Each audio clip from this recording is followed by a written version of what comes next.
बदाम राणी गुलामचोर हा एक वेगळा इंटेलेक्च्युअल व फार्सिकल चित्रपट. चाकू उपेंद्र लिमये, पुस्तक पुष्कर श्रोत्री, माकड आनंद इंगळे हे 3 जिवलग मित्र. स्वभावाला साजेशी नावे यांनी एकमेकांना दिली. चाकू हा आक्रमक वृत्तीचा, एक गॅरेज चालवतो. पुस्तक एक अत्यंत विचारी, बरोबर व टू द पॉइंट बोलणारा, वागणारा व माकड हा एखादा प्रॉब्लेम सॉल्व्ह करण्यासाठी हाती घेतो तेव्हा त्याही पेक्षा मोठा प्रॉब्लेम करून ठेवतो. पुस्तक एक शिक्षक व माकड एक वृत्तवाहिनीमध्ये कार्यरत असतो. चाकू त्याच्या मैत्रिणीला पुस्तक व माकडला भेटविण्यास आणतो, पण पुस्तक ही त्याच्या मैत्रिणीच्या पेन्सिल मुक्ता बर्वेच्या प्रेमात पडतो. हिचं नाव पेन्सिल कारण ही भूतकाळात केलेल्या कुठल्याच विधानाची जबाबदारी घेत नाही. येथे तिघांमध्ये चुरस सुरू होते, कोण लग्न करणार पेन्सिलशी.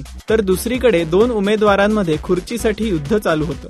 एक उमेदवार आक्रमक व दुसरा नम्र विनयशील.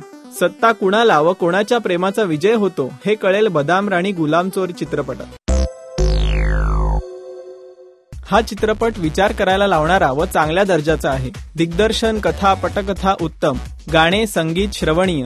हा चित्रपट आपल्याला शेवटपर्यंत खिळवून ठेवतो. कुठेही याची कथा कंटाळवाणी वाटत नाही. डायलॉग्स पण छान. उपेंद्र लिमये, मुक्ता बर्वे, पुष्कर श्रोत्री यांनी आपल्या भूमिका उत्तम बजावल्या आहेत. इतर सहकलाकारांचाही हातभार तितकाच महत्वाचा. हा चित्रपट एक पॉलिटिकल कॉमेडी आहे. कथा रुचणं जरा कठीण होऊ शकतं. एक विचार करायला लावणारा पॉलिटिकल सटायर चित्रपट. नक्की जा बघायला. राजश्री.com तर्फे आम्ही देत आहोत 3 स्टार्स.